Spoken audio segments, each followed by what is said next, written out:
ശബരിമലയിൽ ഓരോരുത്തരായി അറസ്റ്റിലായപ്പോൾ ഏറ്റവും കൂടുതൽ CPM പറയുന്നത് പത്മകുമാറിൻ്റെ അറസ്റ്റാണ്. അത് വൈകിക്കുകയും ചെയ്തു. ഇപ്പോൾ പത്മകുമാറിൻ്റെ മൊഴി നിർണായകമായിട്ട് വന്നിരിക്കുന്നത് തന്ത്രിക്കെതിരെയാണ്. തന്ത്രി കണ്ഠരര് രാജീവർക്ക് ഈ പറയുന്ന ആരോപണ വിധേയനായ പോറ്റിയുമായി, അതായത് ഉണ്ണികൃഷ്ണൻ പോറ്റിയുമായിട്ട് അടുത്ത ബന്ധമുണ്ട്.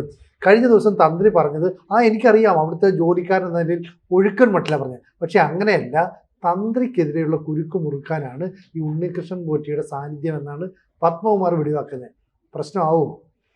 അതായത് ഈ മൊഴിയിൽ നിന്ന് വ്യക്തമാകുന്നത് എന്താണെന്ന് വെച്ചാൽ, പത്മകുമാർ നമ്മൾ ദൈവത്തെ പോലെയൊക്കെ കരുതുന്ന ഒരാൾ എന്ന് പത്മകുമാർ അന്ന് പറഞ്ഞല്ലോ, തുടക്കം. അതന്നും എനിക്ക് തോന്നിയിരുന്നു അത് തന്ത്രിയെ ഉദ്ദേശിച്ചിട്ടാണ് പറയുന്നത് എന്ന്. കാരണം എന്താണെന്ന് വെച്ചാൽ, ഒരു ക്ഷേത്രത്തിൻ്റെ പ്രധാനപ്പെട്ട ആചാരകാര്യങ്ങളിലൊക്കെ അവസാന വാക്കായിട്ട് വരുന്നയാൾ തന്ത്രിയാണല്ലോ.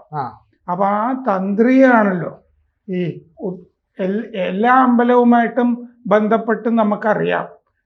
മിക്കവാറും അമ്പലങ്ങളിലൊക്കെ പ്രശ്നം ഉണ്ടാക്കിക്കൊണ്ടിരിക്കുന്നത് ഈ തന്ത്രിയായിരിക്കും എന്നുള്ളത് വളരെ വ്യക്തമാണ്.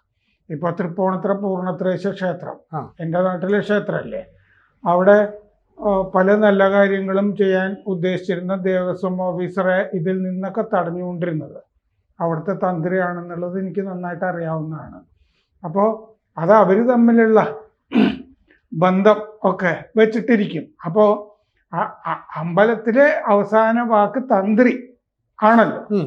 ഇപ്പോൾ ഗുരുവായൂരാണെങ്കിൽ ചേന്നാസ്, അപ്പം തൃപ്പൂണിത്തുറയാണെങ്കിൽ പുലിയന്നൂര് എന്നൊക്കെ പറഞ്ഞിട്ട്. അപ്പോൾ ഈ തന്ത്രി ആ കാര്യങ്ങളിൽ അവസാന വാക്കായിരിക്കെ പ്രതിഷ്ഠ കഴിഞ്ഞാൽ ഇല്ലേ, അടുത്ത ആള് തന്ത്രിയാണല്ലോ. അപ്പൊ ദൈവത്തെ പോലെ ജീവിച്ചിരിക്കുന്ന ആളുകളുടെ കൂട്ടത്തിൽ ദൈവത്തെ പോലെ ദേവസ്വം ബോർഡ് പ്രസിഡന്റ് കാണുന്നത് തന്ത്രി ആകാനാണ് സാധ്യത. അപ്പോൾ ഈ അന്ന് തന്നെ ഇതിൻ്റെയൊക്കെ ഒരു ആണിക്കല്ല് തന്ത്രി എന്നുള്ള മട്ടിൽ പത്മകുമാർ പറയുന്നു എന്ന് തന്നെയാണ് എനിക്കും തോന്നിയിരുന്നത്. അതെന്താ കാരണം എന്ന് വെച്ചാൽ, ഉണ്ണികൃഷ്ണൻ പോറ്റി, നമ്മളിതിനു മുമ്പും ഈ ചർച്ച ചെയ്തിട്ടുണ്ട്, ഉണ്ണികൃഷ്ണൻ പോറ്റി തന്ത്രിയുടെ ബിനാമി ആണ് എന്നുള്ള മട്ടിലാണ് ഈ കേസിൻ്റെ പോക്ക്. കാരണം ഈ ശ്രീരാംപുര അയ്യപ്പ ക്ഷേത്രം കർണാടകയിലെ ആ അയ്യപ്പ ക്ഷേത്രത്തിൽ അവിടെ ശാന്തി പണി ഒക്കെ എടുത്തിരുന്ന ആളാണ് ഈ ഉണ്ണികൃഷ്ണൻ പോറ്റി ഇല്ലേ. അവിടുത്തെ ശാന്തിയുടെ സഹായിയുമായിട്ടും ഒക്കെ. അവിടെ വേറൊരു ക്ഷേത്രവും അതിൻ്റെ കമ്മിറ്റിയും, അയ്യപ്പ ക്ഷേത്രവും കമ്മിറ്റിയും ഒക്കെ ഉണ്ട്. ആ ക്ഷേത്രത്തിൽ ശ്രീരാംപുര അല്ലാതെ ജലഹള്ളി ഈ പലരും ഓർക്കാത്തതാണ്. പക്ഷെ ഞാൻ ഈ ആവശ്യമില്ലാത്ത കാര്യങ്ങളൊക്കെ ഓർക്കുന്നതുകൊണ്ടാണ്. ഈ പത്മകുമാർ അന്ന് പറഞ്ഞു, ജലഹള്ളി ക്ഷേത്രത്തിലൊക്കെ പോയി അന്വേഷിച്ചു നോക്കണം, അവിടെ ശാന്തിയായിരുന്നില്ലേ ഉണ്ണികൃഷ്ണൻ പോറ്റി എന്ന് പറഞ്ഞു. അന്നേ ഞാനൊരു ചർച്ചയിൽ പറഞ്ഞു, പത്മകുമാറിനെ തെറ്റിയതാണ്. ജലഹള്ളിയിലല്ല ഉണ്ണികൃഷ്ണൻ പോറ്റി ശാന്തിക്കാരനായിരുന്നത്, ശ്രീരാംപുര അയ്യപ്പ ക്ഷേത്രത്തിലാണ് എന്ന് ഞാൻ പറഞ്ഞു. പക്ഷെ ജലഹള്ളിയിൽ അയ്യപ്പ ക്ഷേത്രമുണ്ട്, ശരിയാണ്. അതിൻ്റെ പ്രസിഡന്റ് വിജയനും ഒക്കെ ഉണ്ട്. അവർക്ക് വ്യക്തതയും ആ കാര്യത്തിൽ വരുത്തിയിട്ടുണ്ട്. ആ ക്ഷേത്രത്തിൽ ഉണ്ണികൃഷ്ണൻ പോറ്റി ചെന്നിട്ട് അവിടെയും ഇതുപോലത്തെയൊക്കെ തന്നെ വാതില് ഒക്കെ ശരിയാക്കി കൊടുക്കാം എന്നൊക്കെ പറഞ്ഞ് ഞാൻ സ്പോൺസറാകാം വാഗ്ദാനമൊക്കെ ചെയ്തിരുന്നു. ശബരിമല പോലെ തന്നെ അവിടെയും കൊണ്ടുപോയി ഈ ശബരിമല ക്ഷേത്രത്തിന്റെ വാതിലില്ലേ, ശ്രീകോവിലിന്റെ, ഇത് പൂജയ്ക്ക് കൊണ്ടുപോകാം എന്നൊക്കെ അവിടെയും വാഗ്ദാനം ചെയ്തിരുന്നു. അപ്പൊ ജലഹള്ളി അയ്യപ്പ ക്ഷേത്രത്തിലൊക്കെ കയറി പറ്റാനുള്ള ശ്രമങ്ങളുമൊക്കെ ഉണ്ണികൃഷ്ണൻ പോറ്റിയെ പറ്റി അവർക്കും വലിയ തൃപ്തിയും അഭിപ്രായങ്ങളൊക്കെ ഉണ്ടായിരുന്നു എന്നുള്ളതും സത്യമാണ്. എന്തുകൊണ്ടാണ്? ഈ മറ്റേ ക്ഷേത്രത്തിൽ ശ്രീരാംപുര ക്ഷേത്രത്തിന്റെ അയ്യപ്പ ക്ഷേത്രത്തിന്റെ തന്ത്രിയും കണ്ഠരര് രാജീവര് തന്നെയാണ്. അപ്പൊ അവിടെ ഉണ്ണികൃഷ്ണൻ പോറ്റിയെ അവിടെ നിന്ന് കണ്ടെടുത്ത് ശബരിമലയിലേക്ക് അല്ലേ 2014 കാലത്ത്, അതാണ് ഈ കണ്ഠരര് മോഹനര് ഒക്കെ ചോദ്യം ചെയ്യുന്നത്.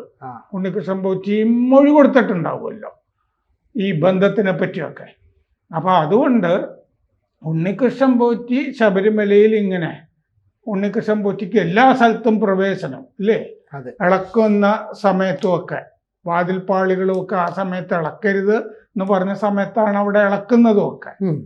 പൂജയൊക്കെ കഴിഞ്ഞ ശേഷം രാത്രിയൊക്കെ അല്ല ഇളക്കുന്നത്, പൂജ നടക്കുന്ന സമയത്തൊക്കെ ഇളക്കിയിട്ടുണ്ടത്. ആവശ്യമില്ലാത്ത ആളുകളൊക്കെ ശ്രീകോവിലിൻ്റെ അകത്ത് പ്രവേശിച്ചിട്ടൊക്കെ ഉണ്ടെന്നൊക്കെ നമുക്കറിയാമല്ലോ. മുമ്പ് അവിടെ അതിന്റെ അടിയിൽ കൂടി ഒരു പൈപ്പ് ഇടാനായിട്ട് ശ്രമം നടന്ന കാര്യമൊക്കെ നമ്മൾ ചർച്ച ചെയ്തിട്ടില്ലേ, വിഗ്രഹത്തിന്റെ അടിയിൽ കൂടി. അങ്ങനെ നെയ്യ് ഒഴുക്കി നെയ്യ് നമുക്ക് ശേഖരിക്കാം എന്നൊക്കെയുള്ള ആശയങ്ങളൊക്കെ ആയിട്ട് അന്ന് കണ്ടൊരു മഹേശ്വരരോ മറ്റോ അല്ലേ അത് തടയുകയൊക്കെ ചെയ്തത്. ആ പരിപാടി പറ്റില്ല, അത് ആചാരലംഘനമാണെന്നൊക്കെ പറഞ്ഞത്. ആചാരമൊക്കെ കുറെ കാലമൊക്കെ നന്നായിട്ടൊക്കെ അവിടെ പോയിരുന്നു എന്നുള്ളത് ശരിയാ. ഒരു ഘട്ടത്തിൽ ഈ മോഹനര് ഒക്കെ വന്നതോടുകൂടി അതിനൊക്കെ ഭംഗം വന്നിട്ടുണ്ട് എന്നുള്ളത് വളരെ വ്യക്തമൊക്കെയാണ്. ഏതോ നടിയൊക്കെ അവിടെ വന്ന് അശുദ്ധമാക്കി എന്നൊക്കെയുള്ള ഇതൊക്കെ വന്നില്ലേ. ജയമാല ഒരു നമ്പിനോർ കൊടുവതില്ലേ എന്ന് പറഞ്ഞൊരു സിനിമയുടെ ഷൂട്ടിങ്ങിന്റെ സമയത്ത് വന്നു എന്നൊക്കെ പറഞ്ഞിട്ട് ആരോപണങ്ങളൊക്കെ കാലത്ത് ഉണ്ടായിരുന്നു. അപ്പോൾ ഈ പോറ്റിയെ പത്മകുമാർ പറയുന്നത് എന്താന്ന് വെച്ച് കഴിഞ്ഞാൽ, പോറ്റിയെ പത്മകുമാറിന് പരിചയപ്പെടുത്തി കൊടുക്കുന്നതും ഈ വാതിൽപ്പാളി ഇങ്ങനത്തെ സംഗതിയൊക്കെ ഉണ്ണികൃഷ്ണൻ പോറ്റിയെ സ്പോൺസറാക്കി നിർത്തി ഇതൊക്കെ ചെയ്യിക്കുന്നതൊക്കെ തന്ത്രിയാണ് എന്നുള്ളതാണല്ലോ. കണ്ഠര് രാജീവരനെ ശരിക്കും കൊടുക്കുന്ന മൊഴിയാണ് തന്ത്രിയുടെ പത്മകുമാറിന്റെ ഭാഗത്ത് നിന്ന് വന്നിരിക്കുന്നത്. പക്ഷേ ഇപ്പോൾ ഒരു സംശയം ചോദിച്ചത്, ഈ തന്ത്രി ഇപ്പം ദൈവതുല്യനാണല്ലോ, തന്ത്രി എപ്പോഴും ക്ഷേത്രത്തിൽ തന്നെ നിൽക്കണം, അങ്ങനെയൊക്കെ നിൽക്കുന്നതിലൂടെ തന്ത്രി ഒരു ബിസിനസ് സാമ്രാജ്യം കെട്ടിപ്പടുക്കുന്നു എന്ന് പറഞ്ഞാൽ പ്രദേശത്തോ അല്ലെങ്കിൽ സംസ്ഥാനത്തിന് പുറത്തോ ഉള്ള ക്ഷേത്രങ്ങളിൽ വീടുകളിലൊക്കെ പൂജ നടത്തുന്നു. അവിടെ ഉണ്ണികൃഷ്ണൻ പോറ്റി ഒരു ബെനാമിയുടെ കണക്കോ അല്ലെങ്കിൽ ഒരു മീഡിയേറ്ററിന്റെ കണക്കോ നിലകൊണ്ടിട്ടുണ്ടെങ്കിൽ ഈ പത്മകുമാർ പറയുന്ന എല്ലാം സത്യമായി മാറിയില്ലേ? ഇതില് നല്ല ചോദ്യം. എന്താന്ന് വെച്ചാല് ഈ തന്ത്രി ഉണ്ടല്ലോ, തന്ത്രി സാധാരണഗതിയിൽ ഈ അമ്പലത്തിൽ ഉത്സവങ്ങളൊക്കെ നടക്കില്ലേ വർഷം, ആ സമയത്ത് എത്രയെങ്കിലും ഒരു പൈസ കൊടുക്കുക, അല്ലാതെ തന്ത്രി എല്ലാ ദിവസവും അമ്പലത്തിൽ വന്നിരിക്കണം എന്നില്ല. അങ്ങനെയാണ് സാധാരണഗതിയിൽ. പക്ഷേ ശബരിമലയിൽ മാത്രം ഈ പുറപ്പെടാ തന്ത്രിയായിട്ട് ഈ ഉത്സവം നടക്കുന്ന സമയത്ത് മൊത്തം അവിടെ വന്ന് നിൽക്കും. അത് ബിസിനസിന്റെ ഭാഗമായിട്ടാണല്ലോ വന്ന് നിൽക്കുന്നത്. അങ്ങനെ നിൽക്കണം എന്നില്ല. നമുക്ക് ആകെ കേട്ടിട്ടുള്ള പിന്നെ പുറപ്പെടാ ശാന്തി എന്ന് പറഞ്ഞിട്ടാണല്ലോ. അത് മേൽശാന്തി അല്ലേ? പുറപ്പെടാ ശാന്തി എന്ന് പറഞ്ഞൊരു സാധനം നമ്മൾ കേട്ടിട്ടുണ്ടല്ലോ. പുറപ്പെടാ തന്ത്രി എന്ന് പറഞ്ഞൊരു സംഭവം ഇവിടെ മാത്രമാണുള്ളത്, ശബരിമല മാത്രം. അതെങ്ങനെ വന്നു? പുറപ്പെടാ ശാന്തി ഇപ്പൊ പത്മനാഭസ്വാമി ക്ഷേത്രം അല്ലേ, പുറപ്പെടാ ശാന്തിയായിട്ട്. പിന്നെ എൻ്റെ പ്രൊഫസറായിരുന്ന, ഇംഗ്ലീഷ് പ്രൊഫസറായിരുന്ന കൃഷ്ണനാരായണൻ നമ്പൂതിരി സാറ് പ്രൊഫസർ, അദ്ദേഹം ശ്രീവല്ലഭ ക്ഷേത്രത്തിലല്ലേ, തിരുവല്ലയില് പുറപ്പെടാ ശാന്തി ആയിരിക്കണം എന്ന് അവിടെ നിയമമുണ്ട്. പുള്ളി അത് ലംഘിച്ച് ഗ്രീസിലേക്ക് പോയി, കടല് കടന്നു എന്ന് പറഞ്ഞിട്ട് അദ്ദേഹത്തിനെതിരെ നടപടി എടുക്കുവോ എന്തൊക്കെ ചെയ്തു.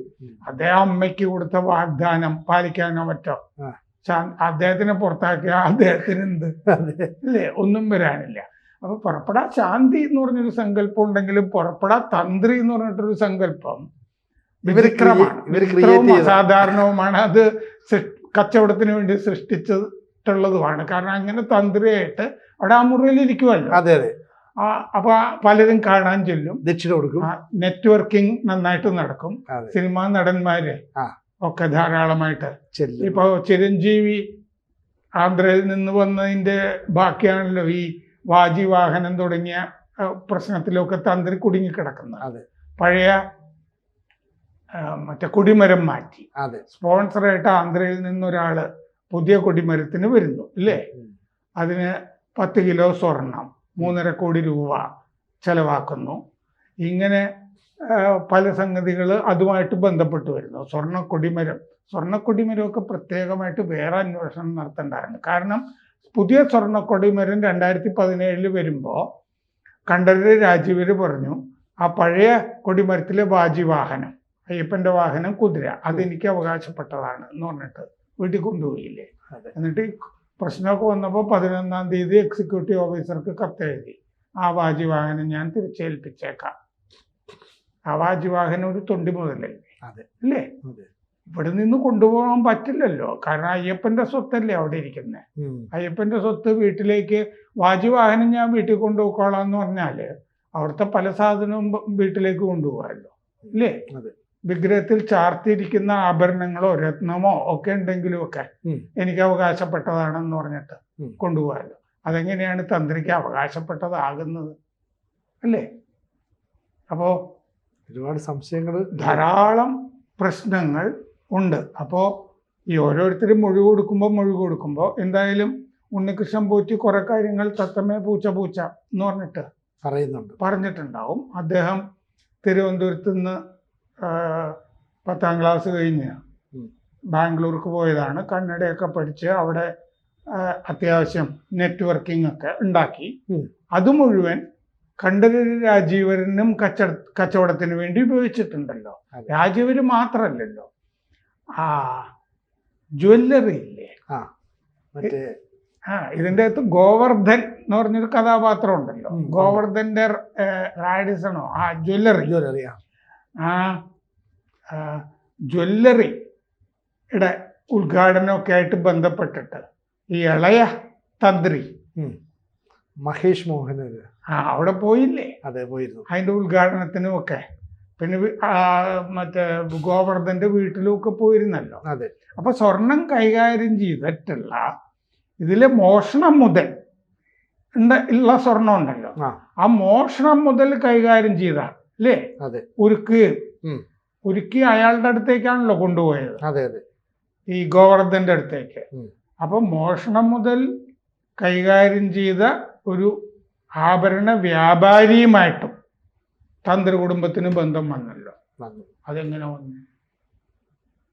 പ്രധാനപ്പെട്ട ചോദ്യമില്ലേ അത്? അപ്പൊ മോഷണം മുതൽ കൈകാര്യം ചെയ്ത ആഭരണ വ്യാപാരിയെ, ഉണ്ണികൃഷ്ണൻ പോറ്റി മുതൽ മോഷണം മുതൽ കൈകാര്യം ചെയ്ത ആഭരണ വ്യാപാരിയെ വരെ തന്ത്രിക്ക് പരിചയമുണ്ട് എന്ന് പറഞ്ഞാൽ എല്ലാം കറക്റ്റാ, എല്ലാം ഒത്തുവരുന്നുണ്ട്. മൊത്തം ഇതുമൊക്കെ ആയിട്ട്. അപ്പൊ ഉണ്ണികൃഷ്ണൻ പോറ്റി എന്ന് പറഞ്ഞിട്ട് നമ്മൾ പോറ്റി ഇങ്ങനെ കാണുന്നതിന് പകരം ആ പോറ്റിയുടെ സ്ഥാനത്ത് യഥാർത്ഥത്തിൽ കാണേണ്ടത് തന്ത്രിയെയാണ്. ഇതാണ് പത്മകുമാർ പറയുന്നത്. നിങ്ങൾ ഈ കണ്ടുകൊണ്ടിരിക്കുന്ന കാഴ്ചകളൊക്കെ മായയാണ്, നിങ്ങൾ കാണേണ്ടത് പോറ്റിയല്ല തന്ത്രിയെയാണ്. ഇതാണ് പത്മകുമാർ പറയുന്നതിന്റെ പച്ചമലയാണ്. എന്ന് പറഞ്ഞാൽ തന്ത്രി ജയിലിലേക്ക് പോകുന്ന സമയം വലിയ വിദൂരമല്ല എന്നുള്ളൊരു അർത്ഥം കൂടെ. അതൊരു പ്രധാനപ്പെട്ട തീരുമാനം ആണ്, കാരണം തന്ത്രിയാണല്ലോ. തന്ത്രിമാർ സാധാരണഗതിയിൽ ഇങ്ങനെ പെടേണ്ടതല്ല, പക്ഷെ പെട്ടിട്ടുള്ളത് മുമ്പും ഈ താഴമൺ തന്ത്രി കുടുംബത്തിൽ നിന്നും മാത്രമാണ്, കണ്ഠരര് മോഹനര്. കൂടുതൽ വാർത്തകളും വിശേഷങ്ങളും നിങ്ങളിലേക്ക് എത്താൻ ABC മലയാളം സബ്സ്ക്രൈബ് ചെയ്യുക, ബെൽബട്ടനും അമർത്തുക.